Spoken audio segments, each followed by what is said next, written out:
Bantucentric is recommended for listeners over the age of 16, as it may contain foul language and/or mature subject matter. This podcast is brought to you by Imagine Only Productions.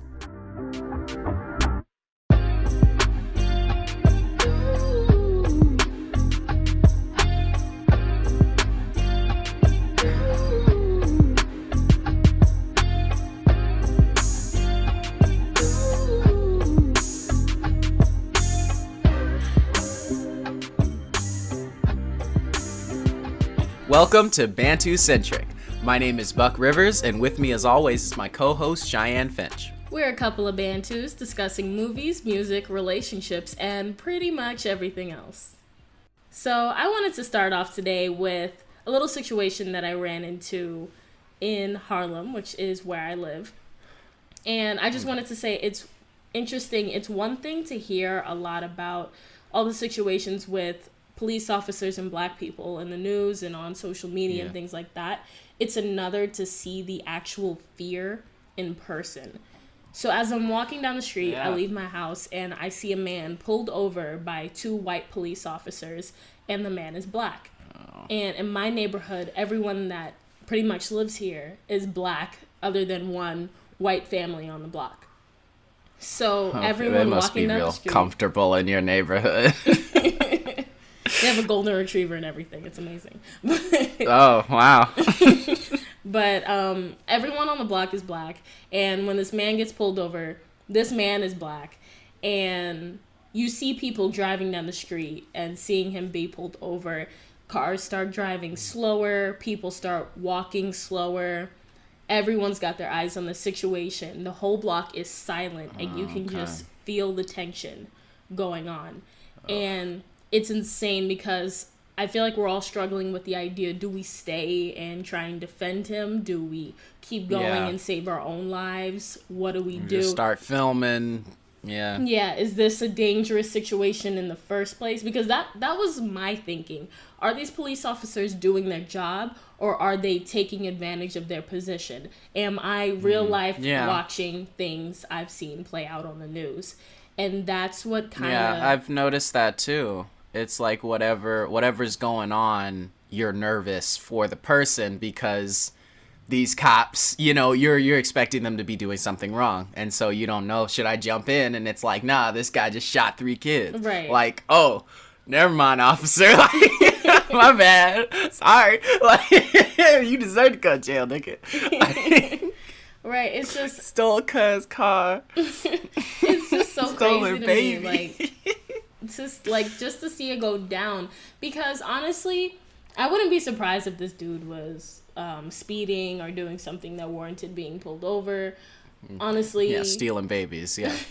Like, in this side of town, like, it's not abnormal to see people driving crazy. Like, I live in Manhattan. We're known for driving crazy, for laying on the horn. Yeah, that's like, true. there are no driving rules here respected whatsoever. So... It's not... Yeah, we're much more respectful here in Oakland. I just gotta say, Oakland Knights are the most respectful people in the world. No. That's true. You don't want to drive here. You do not want to drive in Manhattan. Like, we're wild here. So to see somebody pulled over by the cops, it's like, okay, he was probably doing something, he got caught, whatever. But when you see that it's 2 white police officers and 1 black man in the car, and that tension in a black neighborhood, watching this, it's like, what do you do in that situation? And I guess that's kind of what I want to hear from other people. I want to know, what do you do in this situation when you see a black man pulled over by white police officers? You don't know if the situation is hostile or not. You don't know what's going on. So what do you do? Do you stand there and potentially defend a man who could be in the wrong, who could have been breaking the law or driving crazy, or could have simply been pulled over because of the color of his skin? What do you do in that situation? Yeah. I don't know. I mean, that shit happens all the time in the city, in San Francisco. And I mean, I'm sorry, but I just keep stepping. Like, I can't risk my own life getting involved in this, you know? If it was somebody that I knew, if it was like I'm not really close to anybody in my community. I live in an apartment complex, you know, so I know these people, but I'm not really involved with anyone in the area, you know? So I feel like if I had a house out here in Oakland, then I'd feel a bit closer to some of these people, and then it'd be like, okay, that's that person, you know?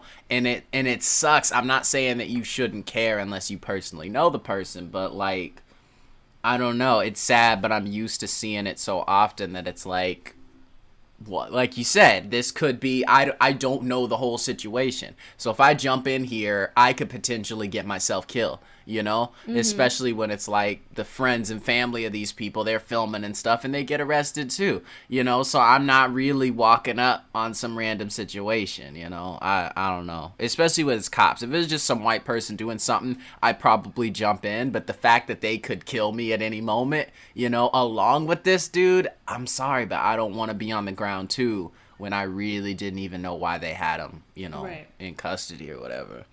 Yeah. Yeah. I get that. I mean, I don't know. I remember back in middle school, I had a friend, and there was this girl that was talking mess about her at school. And one day the girl stepped to my friend and wanted to fight her. And I remember standing behind my friend, and I was just like, I dare you to put your hands on her. Like, I dare you. And I just stood there, and I feel like that's who I should be in this situation. Like, I should stand there and be like, I dare you to step out of line. Let's go. And forget your job. Like, but at the same time, it's absolutely terrifying. Because it's like, it's different. In middle school, it was just one random crazy chick just trying to fight my best friend. Now we're maybe a trip to the principal's office. Right. Like, that's about the worst. Like, you know what the worst thing that could happen is in that situation. The worst thing that happens is, like, in this fight, maybe I get scratched up a bit. Maybe I get suspended. I don't know. But, like, I know I'm going to go home alive. But if I stand here... Your mom's going to give you a high five for that shit. Right. But I know if I come out in the street and try to defend another black person from white police officers, and not just like one, like two police officers, like most likely armed, that's absolutely terrifying. Like, I don't know. Like I said, I think if I happen to be around for long enough and I saw the situation, I knew what was going on enough that I felt, you know, confident in this. Or, I don't know, just seeing him on the ground, I don't think I'd do anything. If it was like a blatant, they're beating the shit out of this person, you know, I'm probably just by instinct gonna jump up and run over there, probably with a lot of other people who, you know, would instinctually be doing the same thing, you know. I'm not one of those I'm gonna bust out my phone and film it kind of people, because at the end of the day, we see these films so often. I don't think they're doing much anymore, and I'm not saying you shouldn't film, but as opposed to defending this person, you filming their murder isn't really gonna keep them from getting murdered, you know. I think that the films help to bring the possibility of justice, but I'd rather prevent a death, you know. That's the difference here, you know. I'm definitely more on the Black Panther's side of things, you know, the Malcolm X side, than the let's let white people do horrible things and then make them feel bad about it later, kind of, you know. I don't really subscribe to that. But yeah, I don't know. Instinctually, like you said, I'd probably jump in, seeing that there is some major injustice being done, you know. But past that, I don't know. If he's just on the ground, it looks like routine. You know, if I get into my emotions here, then it could be nothing, you know? And that's the thing. The guy wasn't even on the ground. He was still in his car, and all I heard was the police officers asking him for ID. The situation didn't look anything out of the ordinary of a man being pulled over, but I didn't see them pull him over. I don't know what he was pulled over for. I walked up and heard, I need to see your ID. But it wasn't really the situation. It was the reactions of everyone in the neighborhood. The people driving by, the people walking by, the people just standing in front of their house. Everybody got tense. The block was silent. And it was like we were all standing there. Like, are we about to witness this in person? Like, did this just get real for us?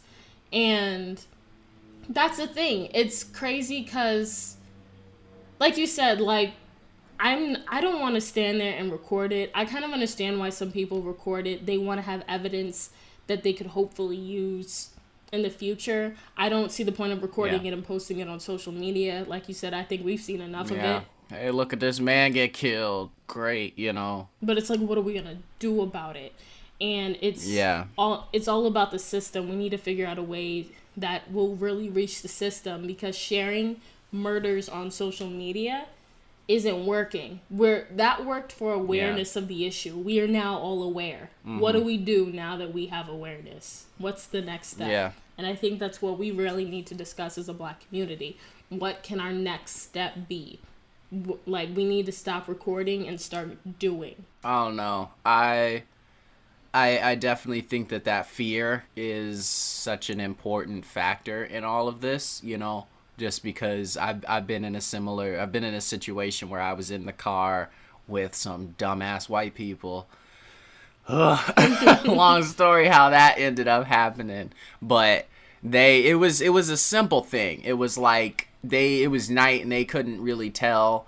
Like, they turned the corner and it was like there was a median, you know, and so they accidentally turned in on the left side of the median instead on the right side. But it was dark, so the lines looked really weird, and so I may have made the same mistake, you know. But they ended up on the wrong side of traffic, and before they even got a chance to turn around, some cops showed up. It was insane. It was like ordained. Like, I'm sorry to, you know, God, I don't think you I'm sorry, God. This. But that was the word that popped into my head, was ordained. That it was just so perfect that as soon as this happened, lights pop on. It was like y'all were waiting at this corner for somebody to be on the wrong side of the street. And these stupid ass white people, I'm sitting in the back seat.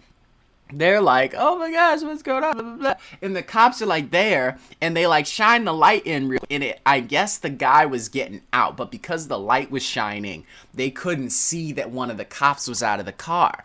So then this dumbass white person decides, I'm just gonna start turning the wheel. I'm gonna pull into the parking lot right there. So it looks like we're running. And I'm like sitting in the back seat like, I'm gonna die. All three of y'all will be alive and well, and I will be dead. Those bullets, they will spray the car, and they will all miss y'all, and I will take every bullet into me. Every bullet, like, you know. This is how it works. Yes, and the guy's like, stop, blah, blah, blah. I'm not about to shoot and kill a bunch of white women, but still, like, it was a big deal. Like, and so they pull over to the side. Like I said, they didn't notice he was getting out of the car, but still, if that, you know, my parents told me if the cops pull you over, you just stop. You just stop. You don't think, you just stop. Wait for them to tell you what to do. It doesn't matter. You're in the middle of traffic. You stop. Like, because we were backwards in a lane. Like, so it was blocking traffic, but so what? You stay there. So we're on the side. They show up. More cops show up. They get all our IDs and everything. Everybody's talking. They're like, oh, why is this taking so long? Why do they need this many cops? Blah, blah, blah. And I'm sitting in the back seat, absolutely terrified. Like, that entire 20-minute situation was the longest time of my entire life, because I'm sitting here waiting for one of them to say something to me, you know, because they were asking for everybody's phone numbers, you know, and so I gave them mine because that's what they asked for. But it was like, I could tell in the way that I was relaying my phone number to this dude that I was pissed, you know. I was pissed and I was scared at the same time. So I was saying it, you know, 702, like I said the number, you know, and it wasn't like a fuck you, but I could tell that if it were me, I would have noticed that there was a little bit of something there. And if he had decided to ask about it, what am I gonna say? You know, other than, to be honest, like, y'all go shoot my ass, you know, like, I don't know what's gonna happen. And so that's the question that escalates it to the next level, you know. Why are you nervous right now? Well, I don't think you should be nervous, so I'm gonna be mad, you know. I'm gonna escalate this shit because I don't deserve for you to be nervous, you know. And that's how shit happens. And then I'm dead, and then the next black dude will be nervous too, you know. And they never seem to understand. And so it's like, that fear, that just stuck with me the rest of the night. And it was like, all right, let's go home. Like, I wasn't I wasn't hanging out. I wasn't having fun. The rest of the night was ruined because I had been terrified and I was pissed, you know? But that's the thing, like, I know a big rebuttal in the community is that, not in the community, but, like, among all people that talk about this topic, a big rebuttal is that not all cops are bad. Yeah. And we know that. It's not like all black people are out to, like, attack all cops and, like, all police officers are killing us. Like, all of them. We have common sense. We know not all police officers are killing us. We know that. But we don't know which ones are. We don't know which one of you.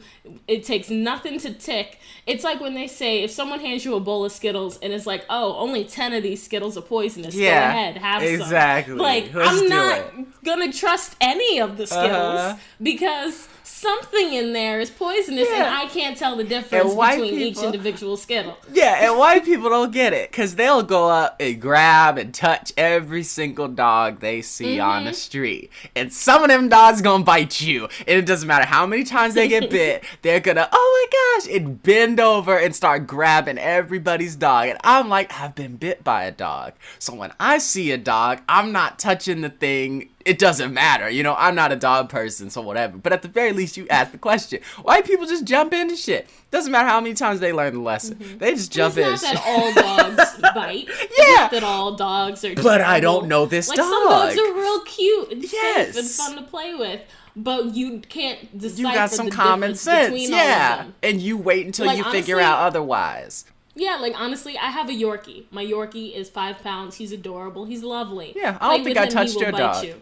Yeah, I didn't touch your dog. My when dog I came in the house, and the thing is, nothing. Like, he's little. You think, oh, he's cute, he's harmless, and his bite, it's not like he's packing pounds per pressure. Yeah, but he's gonna bite you. Yeah, that's what he likes to do. Yeah, and it's like, it's the same situation. You can't decipher just by looking at a dog, at a Skittle, or at a police officer. It doesn't matter what situation. Yeah. Yeah, like, it doesn't matter. This person could be nuts. Yeah. They could. And that's what's terrifying about it. We don't know which one is nuts. I was talking to Alex the other day, and she was like, you're not trusting of people. I don't remember what it was. It wasn't cops, but it was just something. And I was like, in a world where priests are molesting kids, you know, in a world where little kids are bringing guns to school, you know, in a world where Bill Cosby is a rapist.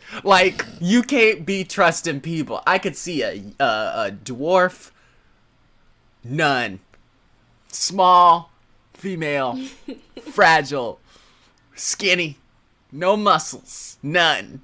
And I'm still not trusting her. Like, but I mean, until like, she think gives about it. me a like reason. you said, we live in a world where Bill Cosby is a rapist. Like, just say that sentence. We live in a world where Bill Cosby is a rapist. Yes. In my mind, anything is possible. Not trusting. Like, I'm not trusting you, he none. was the father of the black community, and he's a rapist. Yep. Nothing is trustworthy. Nothing. I take nothing at face value. No. It's all over. Nothing. I'm not reading any books by their covers. Like, no. It's all being judged. It's all being considered, all factors and variables. Yeah, and you gotta be careful. This could go left. And it's self-preservation. It's just basic self-preservation. When you go into a new place, you're a little careful. That's the thing. I don't know. Like I said, I don't know. White people, they do a lot of weird stuff. And that's fine. Honestly, like I said, the stuff that I say about white people on this show and off this show, you guys do you. Really. If anybody was offended by anything that I say from here until whenever we stop doing this podcast, please, I'm not judging you in that sense. Because your life is filled with things that you can just do and not think about them. That's part of the privilege. Privilege isn't a bad thing. That's privilege. That's good. You know, I happen to have enough money to buy some equipment. Yeah, I worked for it, so it's not really a privilege. But if it was given to me, then that would be a privilege. I don't know. My example fell apart. But I have a privilege of being a well-spoken black person. That was something my parents taught me. So when I go to job interviews or when I'm just on the phone, people think I'm white. That's fine. That is a privilege. I don't like it necessarily, but it is a privilege. So do you. If you can run up and grab dogs, that's fine. If you can skip around and do backflips in the store and actually steal shit and no one's gonna ask you any questions, that's a privilege. Like, not, do you? If I could steal shit, I would. I'm just saying that now. Haven't stolen anything. This is not an admission of guilt. Legally, it's not. But there are plenty of things that I thought about stealing. Real, evidence-full episode. They're gonna use this in court of law. Y'all can't use this for nothing. There are plenty of things that I have thought. Of May 14th, did you say that if you could steal something, you would? No. Lie. There are things that I thought about stealing that I did not steal, mainly because I knew my black ass would not get out the door. You know, that they'd ask me about something else, and it would turn out that I was actually stealing this thing. Like, nah, I'm just not, you know? Self-preservation. You're just careful about situations. We don't trust people with stuff, you know? Like I said, Alex all the time tells me I need to be more trusting. I can't. I'm black. It's not possible. It's not. There's too many things in this world that I cannot trust. Like I said, police officers will shoot you. Every white person in the world, I'm not going to say every, most white people in this country have been told by their parents to trust police officers growing up. If you're lost, go find a cop. Apparently my grandparents told my mom that back in the day. I didn't know they could trust cops. My parents told me the same thing. Okay, I didn't know that. I think I remember them telling me that they once. Were like, you're supposed to trust it. Never again. But it's like, as I got older, when I was young, like real little, I wasn't going anywhere by myself anyway, so I don't even know why I needed this information. You lost. But it was like trust authority. That was what I was taught to believe. And then there came a point where we could no longer do that. No. And it's not to say that police officers, like, these situations haven't happened before in the past, like before I was born. Like, they've been happening. But we didn't have the technology that we have now, so we didn't see it as much as we do often now. And now it's no longer trust authority. Now it's just fear authority. Be very still. Yeah. Like, super cautious and be very still. No sudden movements. The same stuff that you do when there's a bear, you do when there's a cop. You answer all the questions. Come home alive. Yeah. Like, our parents are just like, come home alive. That is the lesson that we now have to learn. Come home alive. Do whatever you have to do to come home alive. Not trust authority. Not go to a cop if you need something. Just do what you have to do to come home alive. You might be beaten, all sliced up, but come home alive. Okay, I don't know. My parents didn't say that, but you know. But yeah, that's the phrase of the day, is come home alive. Yeah. We don't really have phrases of the day, but if we wanted to start we very well could. And this would be the first one. New segment, phrase of the day. Yeah. Come home alive. Let's spell that for everybody. But yeah, we gotta be less trusting of people. And speaking of trusting people, you can't trust Rachel Dolezal.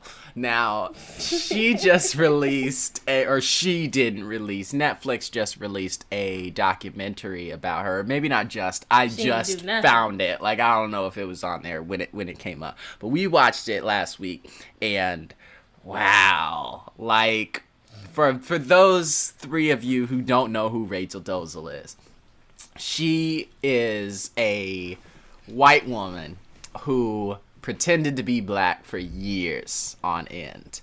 And she was the Spokane president of the NAACP. And she led many black women's groups, advice columns and counseling and all kinds of stuff. And she had this ruse for quite a while until one reporter happened to find out what her parents looked like, and they were two white people, and brought the picture and was like, are these your parents? And she just went dead silent, ran off camera. The dude was giggling. Like, it was like, I'm trying to be professional. When they interviewed him in the special, he was like, yeah, I just needed to do some digging. That's my job. In the clip, like, he's like, are these your parents? Are you white? Are you white? Like, he was, digging. Yeah, he was having fun. Like, He was having fun, because I would too. I'm like, yo, I just discovered some shit. But she has a picture of a black dude that she always said was her father. They showed the black dude in the special, and he's like, oh, well, you know, not anybody can be a dad, but not everyone can be a father. And it's like, shut up, nigga. Like, you allowed this to go on. But yeah, what did you think of this special? Because that's enough context. But this lady is crazy, and she hasn't been in the news for a while. But it was good to, I don't know, it was interesting to see her story and kind of have her explain her shit. But whew. It was good to see her explain it, but I think she is definitely mentally ill. And I think we shouldn't attack her for that. I think we should. I don't think she needs to be attacked. I think she needs to be helped. I think she needs to have a serious sit down with someone and have someone say, why do you want to portray yourself as this black person? Yeah. Like, it's one thing to like there are people that are allied in like the Black Lives Matter movement and everything like that, and they're not black. And they don't say they're black. They don't put braids in their hair and tan their skin and try to come and be a black person. Like what I said in our last episode when I talked about how everyone was on Twitter making those memes about if slavery was a choice, and the one white guy was like, I am dying at this hashtag. Yeah. But can I contribute? And the black community said no, but thank you for asking. And he was like, cool. I just wanted to know, but they were like, it's fine. You can laugh with us, but don't say anything. Yeah, like, that's the thing. And when it comes to this stuff, like, you can do better as a white person, especially in the NAACP. She could do much more good. They said that in the special. They were talking to her, and it was like, you pretending to be black has negated all of the work that you've done, because now we're talking about this. Whereas if you had just been a white person who was on our side and who was fighting this hard for our community, people would have listened. And they were saying maybe the reason why they listened to her so much and she was so successful was because she was so light-skinned. Like, nobody thought she was only black. Not one person. But then again, the black people in the special, they were saying they looked at her and she said she was black. You know, we don't do all of that one drop shit. You know, some people do for the most part. All right, you mix with something, but you're black. You know, they were saying that her stories, though, all of her anecdotes were about oppression. You know, none of them were about the black experience. You know, they were all just, we suffer so much, and we need to, you know, the same stuff that you would say if you were just an ally. If you're not black. Yeah. Like, you can say you guys suffer and I want to help fix that. But you can't say, like, we suffer as a group. No, you don't. Yeah. You don't suffer, because you can any day go home and say, I don't feel like being black today. Take your braids out, lighten your skin, and decide to be Karen all over again. Like, that's what you can do. I mean, her name's already Rachel. Like, it's Rachel. I mean, come on. I'm going to change it to Karen. She's Karen now. Well, I mean, when she takes her braids out, she's Karen. Yeah, she's Karen. But, like, she would argue that because she has one mixed race son with a black man and one fully black adopted son, that makes her black enough. No. You don't get to sleep with the black man and become black. When she That's says not how we, black people are created. She means her family. It's not how you spawn black people. We as you don't me procreate other with people. black people, and I am now black by association. Yes, that's how it works. No, come on. You might get an invite to the cookout, but you don't get to become black. It's like the symbiote. You know, it's like Venom. Like, once it's on you, it wraps around you and you're black now. You know, that's not how. Once you have a black person inside of you, it doesn't come out of you. You know, once you go black, you never go back. So once you go black, Venom. No, you don't go back, but you don't also become it. You become black. That's not what I thought that's how that works. Like, I should go back to biology class, but I'm pretty sure that's what they told me. I think if that's how it worked, there'd be a lot of white women second guessing the decision to sleep with a black man. They're like, hey, you know, I'm curious, but I'm not that curious. You wake up the next morning as a black woman.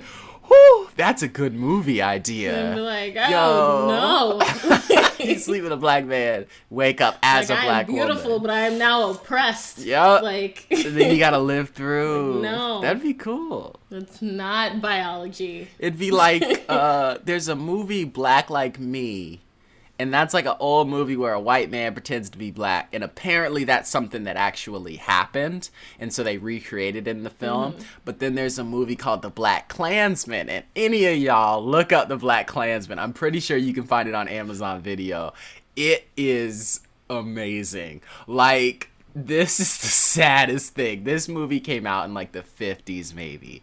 This is a white man, like a white man with a poor wig, like a really, really poor wig. Because the thing is, they didn't want to have a black person leading this movie. So he's supposed to be black. The character is actually a black man, okay?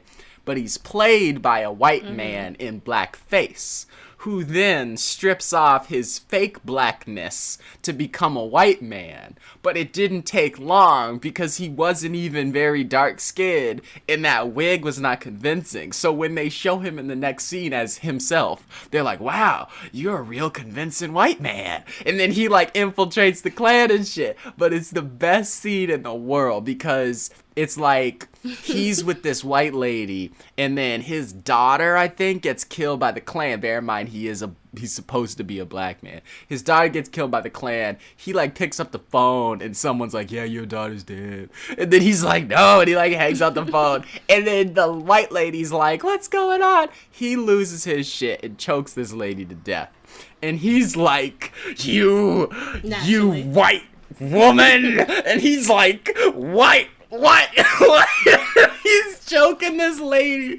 It is the funniest thing in the world. Please go watch this movie because it's the perfect. It's what a white dude in the 50s thought a black man would be like at the time. Like, it's the saddest thing. And all that conversion, like, it's clearly written by a white dude who's then playing a black dude who's then becoming a white dude who's actually a black dude. It's sad. It's, oh my gosh. The Black Klansman, please. I'm gonna remake that film one day just because. And I'm gonna do it. Can I work with you on that? Because that's amazing. Whew, that scene though, man. That white woman, white. And he's like choking. He's like hitting her head on the pillow. He's like, white. Those movies are something else. But anyway, Rachel Dolezal. Back to the original topic. But yeah, she thinks because a black man has created people inside of her that she is a black person. Well, actually, she just said that, just like pissed me off. Actually, black man's been inside me. I am now black. Yeah, exactly. That's how it goes. Like, no. You're a white woman laying with a black man. That's all you are. But it was interesting. It was interesting to see her, like, her reasoning. Like, she never said this. But what I found interesting was the interviews with her adopted brothers and sisters. She has a family filled with black adopted kids. And she was raised by two very conservative Christian, like, fire brimstone kind of parents who beat these kids relentlessly, her included. And apparently one of her brothers was a molester, and they're still in court about all of that, and all kinds of stuff happened. So she had a very traumatic childhood. And when they interview the black people, they talk about how they didn't feel like these were ever really their parents. They felt like captives because they weren't ever really their parents. You guys kind of were captives, sorry. You know, like, these people just adopted y'all, and so they weren't. But when she talked about them, she spoke about them in the same way. And so I could tell that it was kind of like a solidarity thing in her mind that she was close to her brothers and sisters. They all suffered through the same thing. Those are not their parents. Those are not my parents. And then she adopted the black part too as a way of separating herself from her parents. That's why she has such a hard time just being white and just going along with it, because this black man is my father. You know, this is who I am. I'm not them. Because if she's just white, then she is different from the brothers and sisters who she shared in the pain with. Which I'm still like... That is why I say she needs mental help. There's something going on in her mind that she needs a professional therapist to sit down with her about. Because when you're changing the color of your skin and the texture of your hair because you feel like you need to just relate to people that you call family in a way that's offensive to an entire race of people, like you need help. Yeah. And I'm not mad at you. I'm not gonna judge her. I'm a little mad about the whole I laid down with a black man, so I'm black thing. Like that. Well, I said that. I don't think she ever actually said that in the special. I'll just say it. Okay. That's like my theory. I'm like, wait a minute.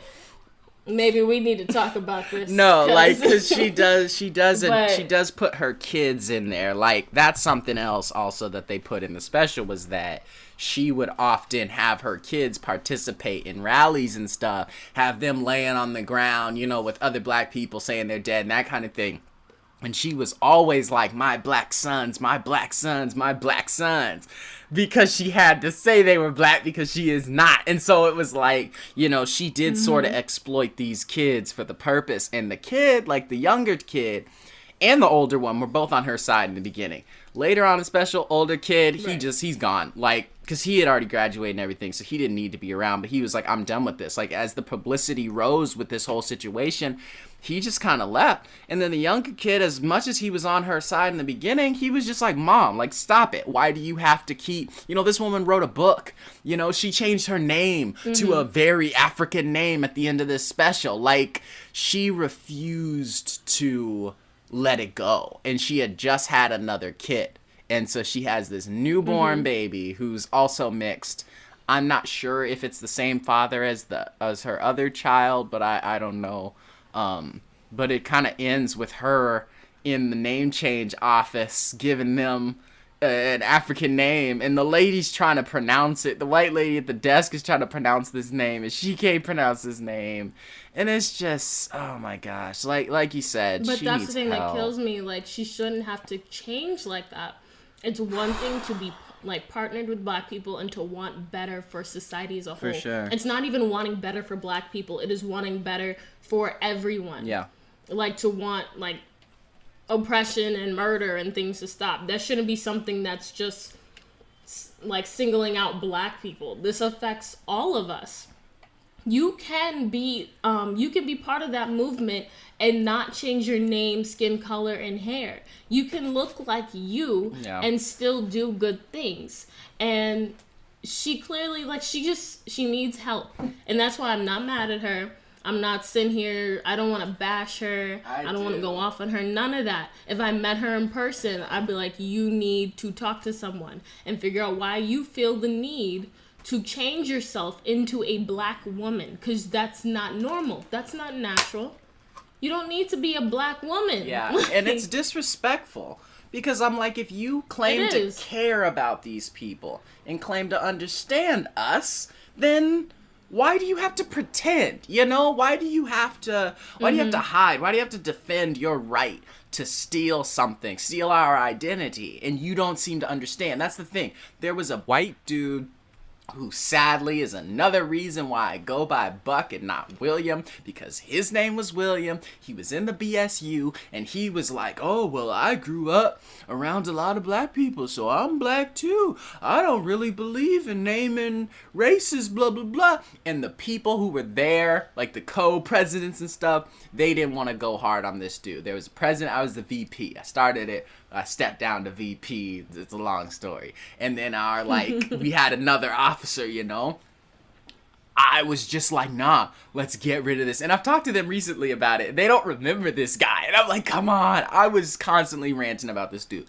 because he was straight up saying that he was black. And I was like, there's nothing wrong with you being in the club, but you have to understand that you are different. You have to understand that this is something that you cannot just take. This isn't something that you can just adopt. You can be on our side. You can care about us. But if you actually cared and actually understood like you're claiming to understand that I'm black because I understand black people, then you would understand that this is something that who we are is sacred. And you would understand that as a white person, as whatever you claim, you know, is a person who looks white, you know, in this society, that you have the privilege to decide whether or not people are going to call you this or that.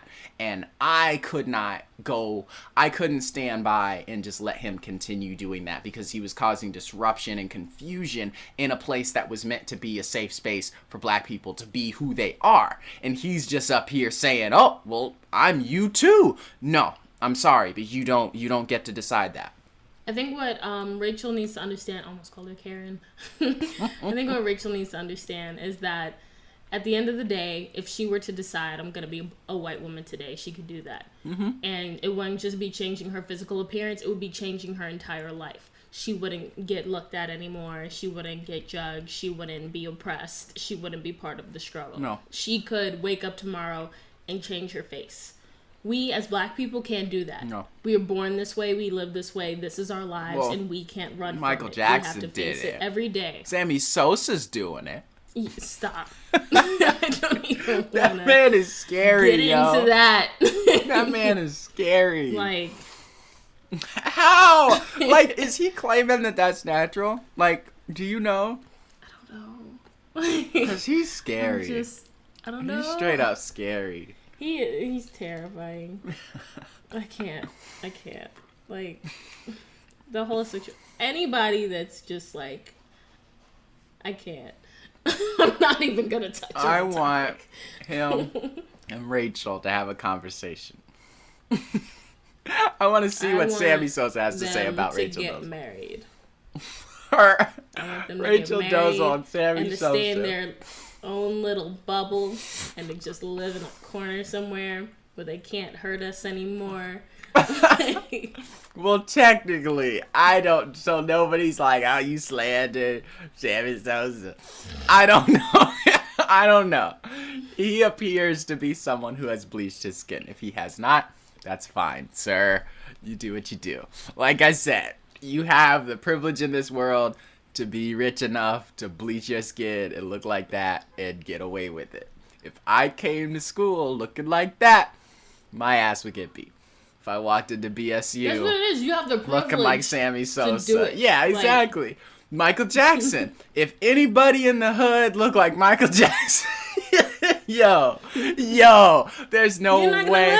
There's no way you'd be touching kids. Like, nobody would let that alien come near them kids. That's just, I think that was crazy anyway. Just because you can sing well, but you look like an alien, I'm still not letting you sleep with my kids. Like, that's a little much, but whatever. Yeah. He's dead, so a lot of people don't believe he did it, even though there's a whole lot of evidence, whatever. I'm not getting shamed by another group of black people. Touch and go topic. Another group. Is there already a group shaming you? Yeah, because we talked about, we mentioned Chris Brown the other day. We talked about Cosby. So this is just us. I think we mentioned R. Kelly. If we didn't, fuck R. Kelly. Did you hear what happened to Chris Brown in the news? I heard of him recently, but I don't remember. Something about, allegedly, let me just say allegedly so we don't get arrested, but allegedly, him and some of his friends invited some girls over to his house.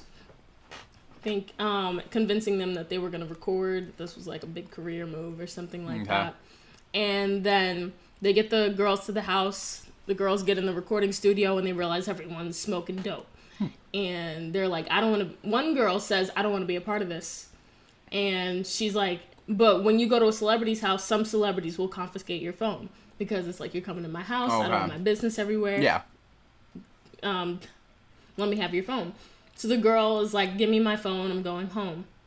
They say, you have to go back to the main house to get your phone. So she gets lost because it's a lot of property. Yeah. So she tries to find her phone. And somehow they end up getting all these girls in this room that was apparently described something like a basement. And they put a couch in front of the door and they tell the girls, you have to have oral sex with all of us. And luckily, the one girl that wanted to leave, she has a good relationship with her mother, and her mother and her have one of those tracking apps. So if something ever goes wrong, they're able to know where they are. So the mother is like, I haven't heard from my daughter, calls the police, tells the police exactly where she is. But because the police don't have a warrant to enter Chris Brown's home, and they don't see any signs of distress at the door, they can't do anything. Wait, but you have proof that the phone is within the premises. You can't fake that. They do. But they can't prove that there's anything wrong going in there. For all they know, the girl's in there partying and her mom is just worried. They can't do anything about that. Okay. So apparently this girl gets out and immediately goes to a rape crisis center. And it's wild. Wow. I'm like, okay, I've tried to see the lights in Chris Brown, but after this, there is no light. Yeah. It's a very dark place. There's light skin, but that's about it. I was stupid. That's it. Like, that was just wild. Yeah. Man. Wowza. Like we said, you can't trust nobody. No one. You can't. That's the thing. He just put out Freaky Friday. That was my jam. I played that music video on repeat for like days. I'm like, and now this comes out. I'm like, you mean to tell me I can't comfortably listen to Freaky Friday anymore? You call it Freaky me like that song is just ruined? You would get freaky with people who didn't want to get freaky with you. It is based on the movie, sir. Oh, yeah. Never mind. I've heard that song. That song's pretty good. You can still listen to it. Yeah, you can still listen to it. Because Lil Dicky's he's the main one in that song, and he's cool. I love Lil Dicky. Yeah, he's a cool white dude. But now I'm going to have to take the song, download it, edit it, cut out all Chris Brown's parts, only listen to Lil Dicky, cut out every part where Lil Dicky says the name Chris Brown, and just listen to a really botched song. Yeah. Like, it's not as fun. No, it is not. But you know what is fun? I have to sing the other part and switch it around. But you know what is fun? See, we were doing good transitions earlier. We were. You know what is fun? Ads and sponsors. Woo!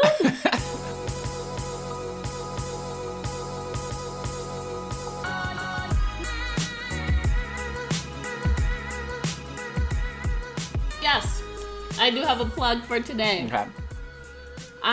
As I'm sure some of you know, I have a channel on YouTube called Sideline Source. Oh, I didn't know about that. Called sidelinesource.net.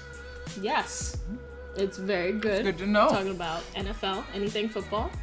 So if you are football fans, please feel free to check it out. Go on sidelinesource.net or go on YouTube and search Sideline Source, and my channel should come up. What if I don't like football? I am also starting a...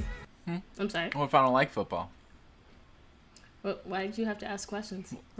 No one asked. I don't like. A lot of people don't like football. What are we supposed to do? What kind of content are you providing for the rest of us? Huh? I didn't ask for this. Okay. But you know what? If you don't like football, but you do like creating content, I am looking for volunteer writers and video creators to help out on Sideline Source. Oh. So if you'd like to write about anything sports related, and don't go asking about people that aren't in a sports this is a sports website.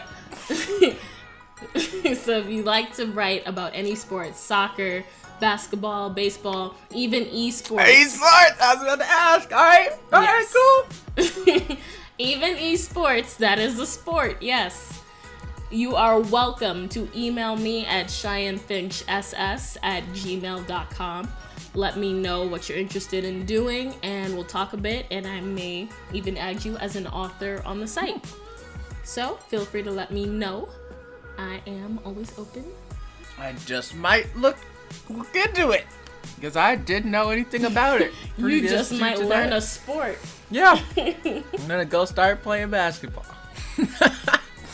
because every person at every store, while we're checking out, always wants to ask if I play either football or basketball because I'm a tall black person. So I may as well pick one of those things up. You're tall and black. It's kind of your birthright to play basketball. Yeah, exactly.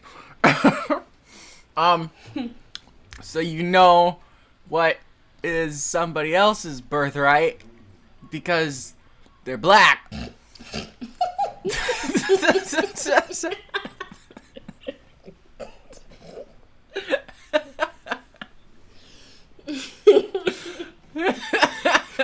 You know what? Right? Someone else's birthright because they're black.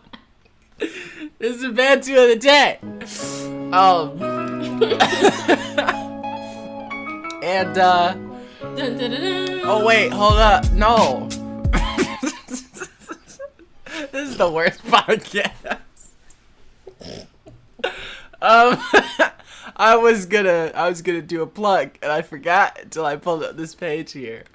I got a plug too. So That's wonderful. we still Go ahead. Start, Do your plug. start playing the plug music. Again.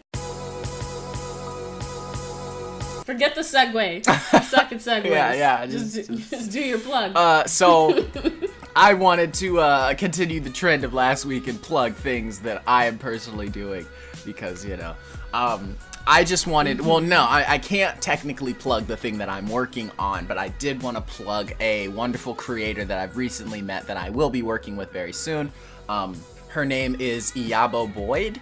She is a film producer. She's worked on movies such as Sunbelt Express, Forever Alley, and For Akeem.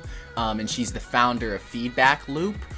She is a brilliant black female writer and producer, and she is currently working on a short film, and I have the privilege of helping her out with some visual effects for it. Can't divulge any information about it because it is her product, but please look into her. Please shout her out. Please go to her Instagram and Twitter and all of that stuff and just let her know that you're interested in her because she is not the Bantu of the day, but she is a great Bantu. So, but that being said, the Bantu of the day is actually Jacqueline Woodson. Dun, dun, dun, dun. Yes.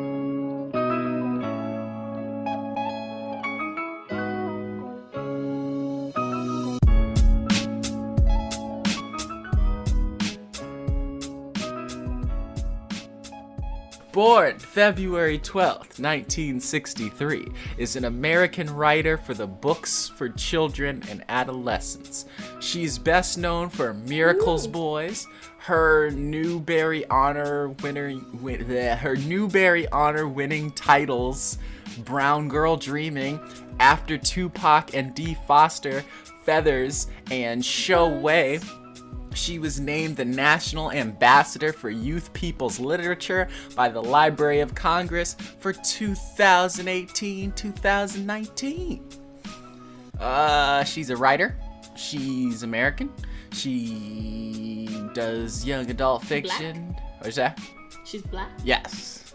Yeah. Yeah, that's without being said. Hey, you were like listing things that's in your head. No, this is my segment. Sorry. She has 2 kids, Tashi Georgina, daughter Jackson Leroy. I'm just reading Wikipedia, so let's see. I read quite a bit of that other guy's writing career, or cooking career. So writing career. Looks like a quote. I wanted to write about communities that were familiar to me and people that were familiar to me. I wanted to write about communities of color. I wanted to write about girls. I wanted to write about friendship and all of these things that I felt like were missing in a lot of books that I read as a child.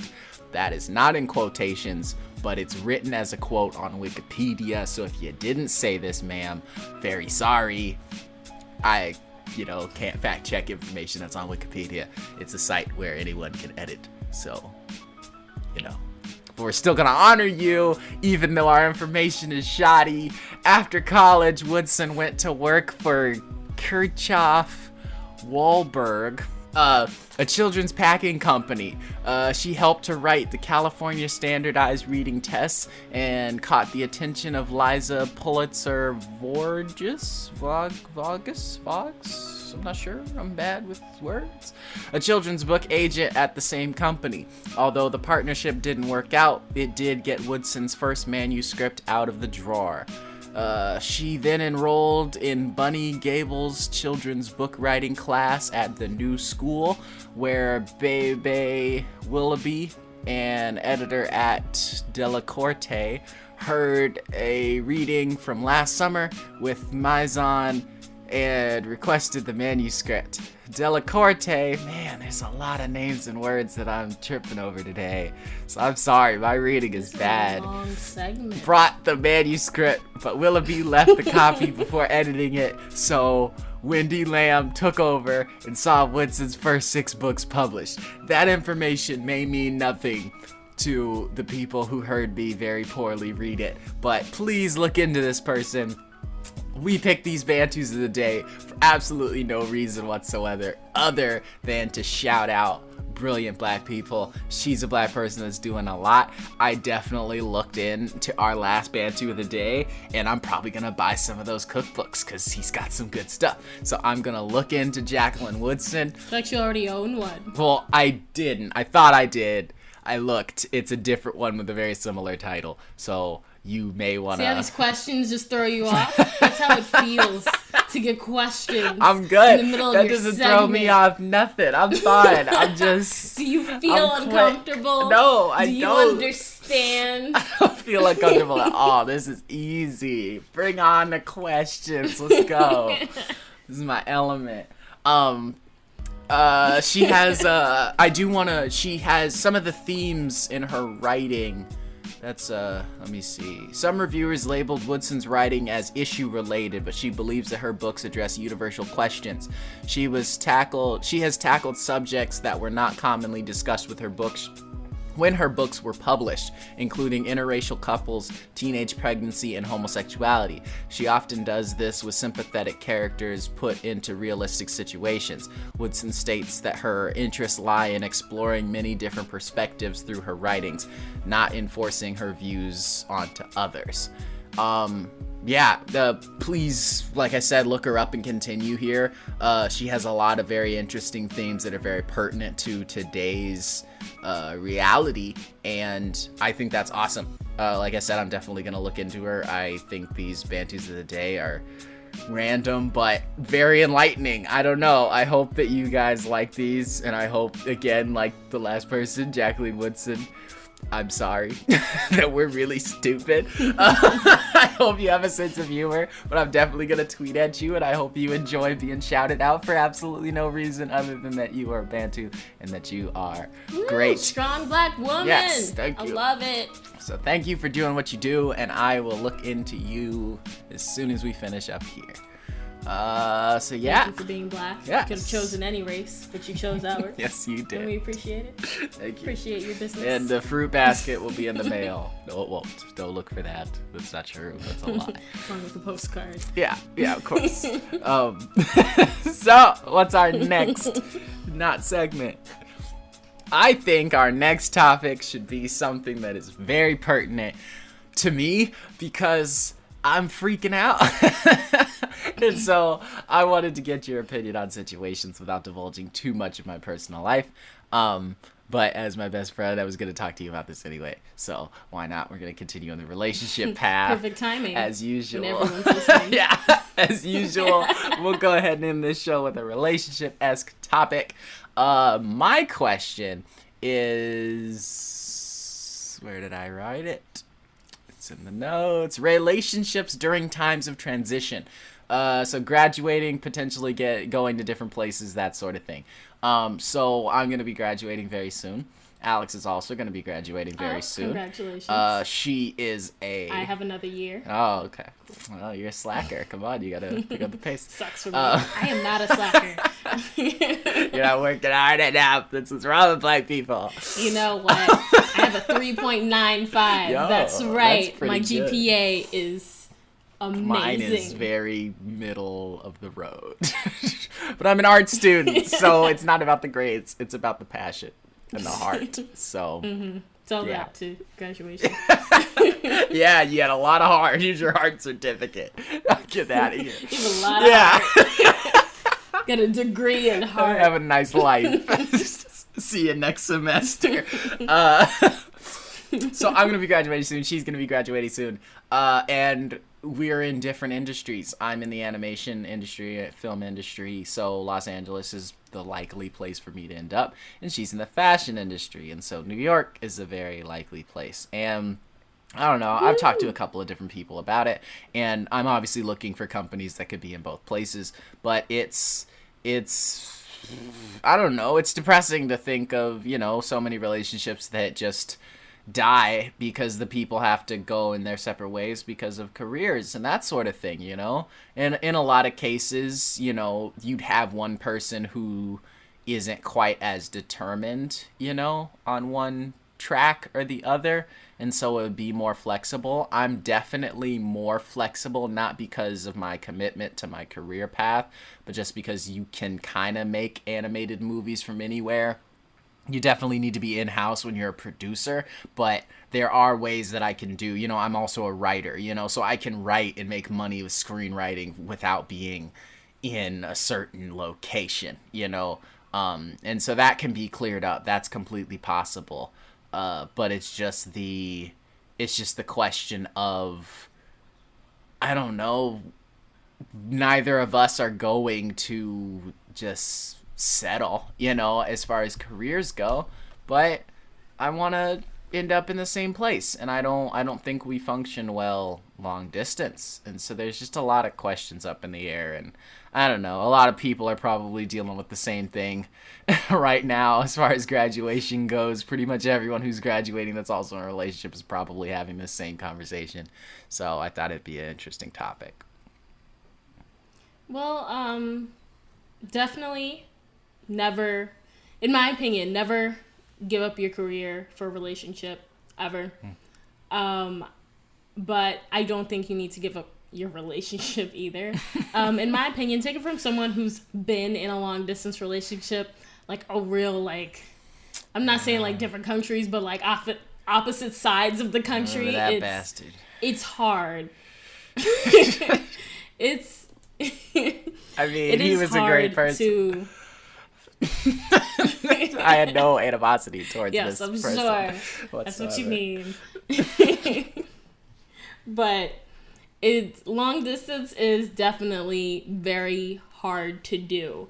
It's one thing to talk to that person every day. I'm stupid, so I have to jump in here. I've been... Now I feel really stupid for pausing, because this is going to be really dumb.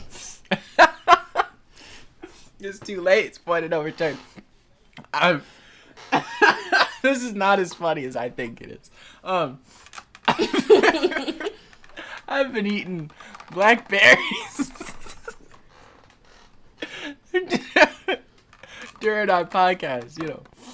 These are blackberries, not blue. Yeah. Not Raz. Not blue. Not Raz. Black. Bantu berries. Black. That's what I call them. Yeah, Bantu berries. Gotta keep it in house. Yeah. Anyway, continue. I'm sorry. I apologize, America.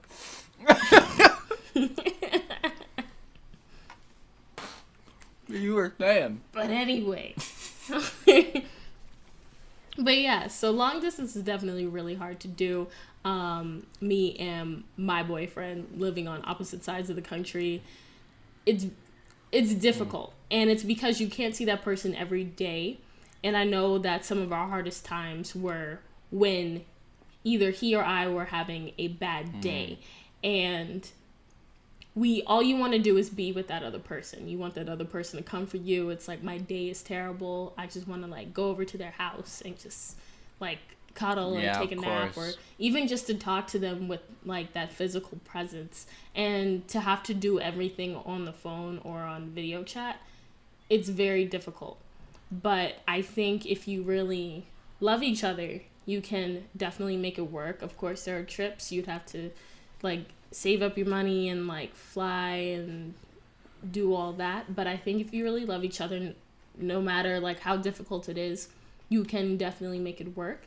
And definitely have that goal in place and in mind of when you guys will be living in the same place. I think it helps to definitely have a goal. Yeah. To say, yeah, we're not living in the same place right now, but once my career gets to this point and your career gets to that point, we might be able to live in the same place. Yeah. Like, to have a plan. I think as long as you guys have a plan and it's not just up in the air about when or if or how you can make it work, there definitely needs to be a plan in place, and communication is key. Yeah, that's like true. I highly recommend talking every day. And if you can't talk every day, then maybe just at least send a text every day. Just make sure that you guys know like you're thinking of each other and you're keeping in contact with each other. That's definitely key to making the relationship work. Yeah. I don't know. I just don't. I mean, nobody wants to go long distance. You know, no one decides. Nobody wants it. It's. Yeah. I'm not saying it's gonna be easy. Well, I guess it's not like you're gonna come to me and be like, Cheyenne, how do I do it? And I'm like, man, long distance, that's no problem. Yeah. Like, let me tell you, like, just get yourself some teleportation and you're set. Yeah. You're good. Like, it's never going to be simple, but it's not about it being simple. It's about it being worth it. You need to just realize that you're with this person because you love this person and because this person is worth it to you. Yeah. And that no floozy in a 2-mile radius even compares to the love of your life who's on the opposite side of the country. Yeah, and that just has to be your mindset. Like, you have to be there. And I think in order to be in a long distance relationship, and this is for everyone like listening, if you want to be in a long distance relationship, this person has to be worth it to you. It can't be like, we just met 2 days ago, but he's moving to China, but he's cute. So we're going to try. Like, no, that's, I don't recommend that at all. It's not going to work. I promise you, it's not going to work. But if you've been with someone for a long time and now you're both coming to a situation where you have to separate, but you love each other and you're committed to each other and you believe that with love and hard work and communication, you can make it work until you're back together in a physical space to when it gets easy again, because every relationship is going to have trials and tribulations and all that. Everybody's going to have a bump in the road. Yeah. But the bump in the road is different, and yours might just be distance. But if the relationship, if you really love each other and you're really committed to making it work, and it's really like you're in a good place, you're in a healthy place, then you can make it work. Is it going to be fun? No. But you can make it work. Yeah. Dr. Cheyenne. I mean, you're right. You're right. I'm scared because I'm a person. I don't know. Yeah. I mean, you're definitely right. And I was talking to somebody today, and they're like, you're trying to control everything. And I'm like, yeah, I'm a producer. That's my job. Is to control things and make sure they work. You can't produce life. Yes, you can. Life isn't a movie. Yes, you can. Yes, you it is. I'm the producer of Buck's life. Rewriting this. You can't go back and be like, I didn't like that scene. Yeah. We're going to redo it. Rewind. Here we go. I mean, like, don't be scared. Understand that it's not fun, but it can be creative. You have to think of new ways to keep things spicy. So have fun with it. Yeah. I think the problem is just that it's like the amount of time that we've been together, you know, we've talked about, you know, moving in together, that kind of thing. So it's like when you're in a new relationship, but like when you're in high school, just starting college, that kind of thing, it feels more feasible because neither of you are in the place to move forward as people, you know? So you're just gonna keep things alive and see where they go. But then when it's like, okay, we're leaving college, this is when life begins. Okay, let's begin our life together. But no, because beginning our lives means being separate for longer. And then at what point do you then get back together, you know? As far as modeling, like, she'll be traveling the world, you know, maybe, potentially. You know, I might be traveling the world. There are animation companies in Dubai and Singapore, and, you know, if somebody's like, yo, you need to go around the world, blah, blah, blah, you know, that's... I have faith, and I have talked to my mom about it. I'm like, I don't think God has ever led me astray, you know, where it's like things that I've been trying to do desperately that I really wanted and really believed in just completely and utterly failed. That's never happened, you know, so I have no reason to doubt him now. But still, it's just that, I don't know, it's just that fear that once you start moving in different directions, that you'll just continue moving in those directions, you know? And people obviously have free will, so they can do whatever they want, you know, but just, you know, if you put career first and it's the only thing and it's the thing, you know, what point do you then say, okay, well, I'll give up this part, you know, I'll give up this job. That's the one that I'll turn around and go back home, you know? Nah, you're just going to keep jumping countries. Like, I don't know. I've seen so many relationships that just kind of fizzle out because it's clear that they're just moving in different directions. And I'm not saying we're absolutely perfect, but, you know, everything else is pretty great. You know, I don't really have any major issues, you know, other than just that we're both starting our lives as adults in very vastly different things, you know, and neither of us are deadbeats, you know.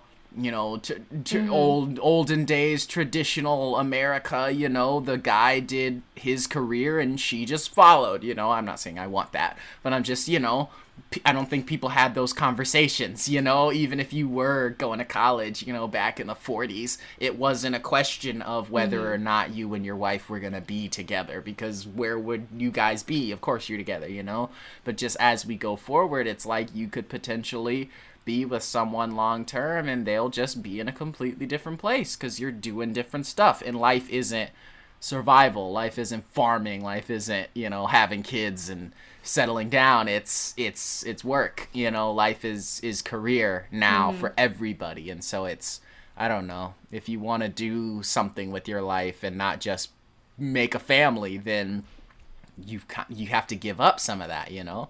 And I don't want to give up anything. Nobody does, but it's just, you know, I don't care about kids and all of that, but, you know, I don't know, I want to be with somebody.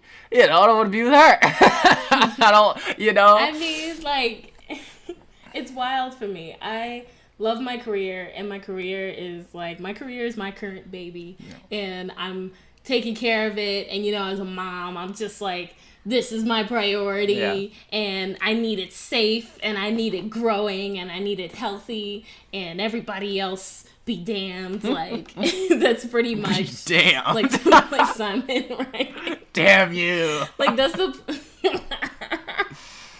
but at the same time, I know that I'm a relationship person. I'm a person that wants marriage.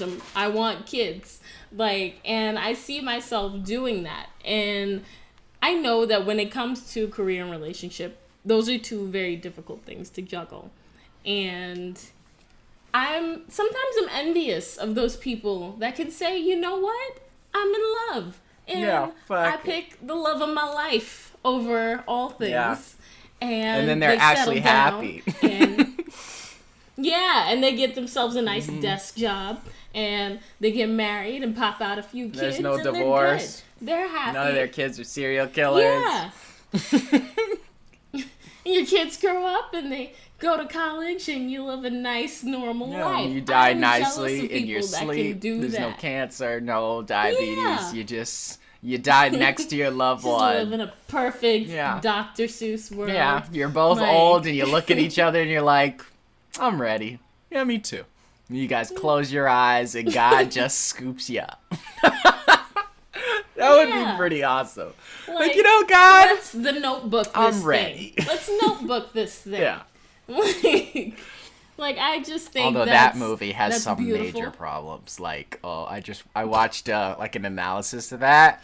There's some issues. Like, I don't know. Like, especially when he wants to date her, you know, he's hanging on the Ferris wheel, and it's like, I'll kill myself if you don't date me. Like, that's kind of fucked up. You shouldn't do that to women. But, you know, whatever. But then, like, after he got off the Ferris wheel, she told him, like, yeah, I was lying. Like, yeah. Fuck so, you. Get your ass back up there then. But, yeah, like, I just think, I don't know. I think when it comes down to it, career is very important, and you should both pursue your dreams, of course. No matter how much you love each other, I just think love should never come in between career goals, because that's your stability, that's your life. Yeah. Like, and producing like for pays me, a lot of money. If I chose, true, but it does. Are you questioning that? Animation producers make a huge amount of money. True. It's like you're gonna be pissed if you're not making that. True. And that's like my point. Like, I know I could never choose love over career. And it's not because I don't love this person, but because I know I'm gonna resent them if I turn on my TV and I see some sportscaster or I see some new on the rise black female producer and she's Mary like making Jane all this money here. And she's hanging out with Childish Gambino. And I'm sitting here and I'm looking at you like like I'm gonna be mad. Damn. And that's the problem. It's like, if you choose love over career, are you really choosing love, or are you choosing a lifetime of resentment? That's true. Like, that's my biggest fear. I never want to resent the person that I claim to love. Yeah. And in order for me to do that, I have to pursue some things. And eventually you will come to regret that decision, or at least the way that your life has gone, because you gave up something big, So then that long-term loving relationship would be majorly faltered by the fact that you gave up something to get it. And so you're causing your own demise. Yeah. Exactly. Blech. But life you guys sucks. are great. Don't let my bitterness stop you. Life sucks. That's the phrase of the day. Life fucking sucks. She comes to New York, I'm here. So, she's got somebody, and it's going to be a great time. Yeah. And then I'll be over here in California. Y'all will be together. You chose the wrong career. Yeah, you gonna turn lesbian and be like, hey, I'm in love. I found somebody. Sorry. Man, I'd be so mad at you. Man, love is a crazy thing. Man, I'd be so mad at you. It kind of just rides its own wave. My best friend. Best friend stole my girl. But you could write a book. Yeah, that's true. My best friend stole my girl. My female best friend. My girl best friend stole my girl. Stole my girl. Stole my heterosexual girl. Yeah. Yeah, you guys both learned a lot about yourselves in this scenario. Just title it Whoa. Like that's your title. Whoa. Just whoa. Well, on that sad note, how'd we end the last you're all depressed. Yeah, I'm gonna go and cry for the rest of the night. Thanks. Don't Thanks, cry. Cheyenne. You guys will be okay. No, we won't. You guys got love. You got communication. You're good. Well, I'm not gonna steal your girl. I mean, am I capable? Yeah, okay. Well, thank you guys for listening to this odd podcast. We're still developing in real time. Still learning. Yes. You can find me at Buck Rivers Film on Twitter. You can't find me on Facebook because I'm not adding you. Sorry, you're not my friend. Unless you are my friend and you're listening, then you're probably my friend on Facebook and I sent you to listen to this, which is thanks for listening to the end and not being a shitty friend. Twitter, Instagram, nah, I'm not adding you there either. Sorry. Twitter, just stick to Twitter. Follow Imagine Only, our wonderful benefactor. Once again, of which I have no connection necessarily, so let them know that Buck sent ya. Yeah, and obviously follow Bantucentric on Twitter. Like and share this. Hopefully this episode will be on more than just SoundCloud, but if it is on SoundCloud, then share the link to SoundCloud. If it's not on SoundCloud, then share the link to whatever other network it's on, obviously.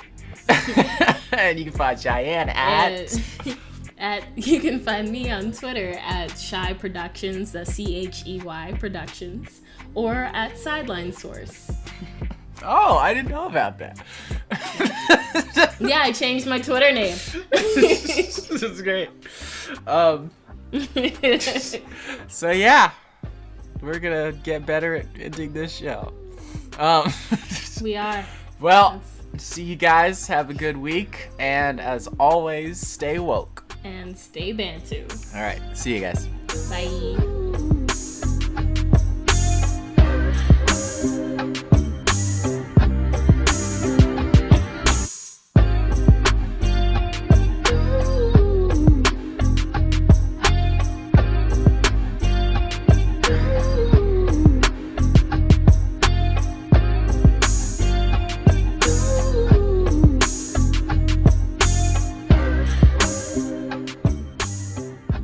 Bantucentric is brought to you by Imagine Only Productions.